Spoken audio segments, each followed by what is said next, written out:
నార్మల్గా ఏదైనా గొడవ వస్తే థర్డ్ పర్సన్ని పిలుస్తాం. సమస్యని సాల్వ్ చేస్తాడని, అటువైపు ఇటువైపు కాకుండా నిజమైన తీర్పు ఇస్తాడని. కానీ ఇది కొంతవరకు మాత్రమే. రియాలిటీలోకి వచ్చేటప్పటికి అది లవ్ అయినా,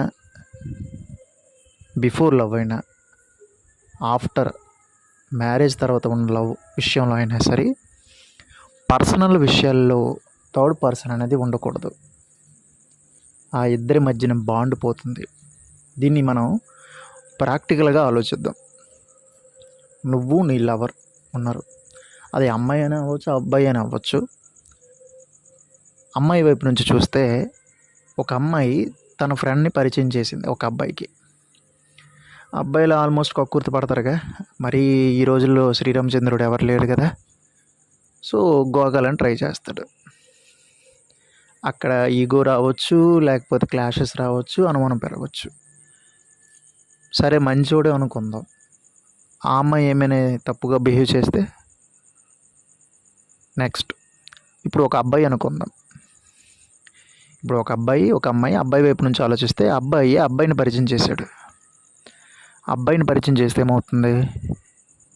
ఆ అబ్బాయి ఈ అమ్మాయిని గోకడానికి ట్రై చేస్తారు. ఏంటి భయ్య టాపిక్ అంతా గోకడం అంటే? అవును భయ్య, ఇది కలికాలం. గోకడం విషయంలో అస్సలు నీతి నిజాయితీ ఉండదు. ఫ్రెండ్ భార్యని చెల్లిగా చూడాలని ఎంతమంది అనుకున్నారు? గుండెల మీద చేసి చెప్పండి. ఈ రోజుల్లో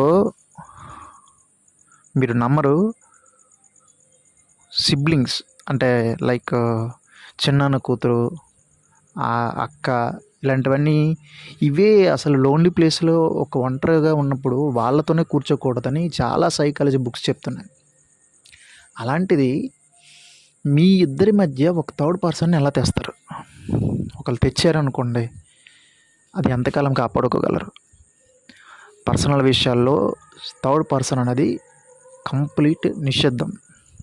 ఒకవేళ తెచ్చారనుకోండి, వాళ్ళకి లిమిట్ అంటూ క్రియేట్ చేయండి. వాళ్ళ బౌండరీ అంటూ వాళ్ళకి తెలియాలి. ప్రతి విషయంలోనూ వాళ్ళ సలహాలు తీసుకున్నారనుకోండి, తర్వాత మీరే బాధపడాల్సి వస్తుంది. ఈ రోజుల్లో మనం పేపర్ చూస్తూనే ఉంటాం. ప్రతి చోట అమ్మాయి వైపు కానీ అబ్బాయి వైపు కానీ మధ్యలో దూరి వీళ్ళ రిలేషన్ దెబ్బతీయడానికి వాళ్ళే కారణమవుతారు. ఇంకా పచ్చిగా చెప్పాలంటే ఆ థర్డ్ పర్సన్తో సెక్స్ కూడా పెట్టుకుంటున్నారు. కాబట్టి రిలేషన్స్ చెడిపోకముందే థర్డ్ పర్సన్ మీ లైఫ్లోకి తీసుకురాకుండా ఉండండి. ఇంకా దీనికి మించి బెటర్గా ఉండాలంటే ఫ్రెండ్షిప్ అనేది కంట్రోల్లో ఉంటాయి. అంటే ఫ్రెండ్స్ లిమిట్ ఒకరు ఇద్దరు అంతే, అలాగే ఉండాలి. ఆ ఒకరి ఇద్దరిని కూడా పర్సనల్ లైఫ్లోకి రానివ్వకుండా చూసుకోవాలి. అప్పుడు మీ లైఫ్ బాగుంటుంది. Thank you.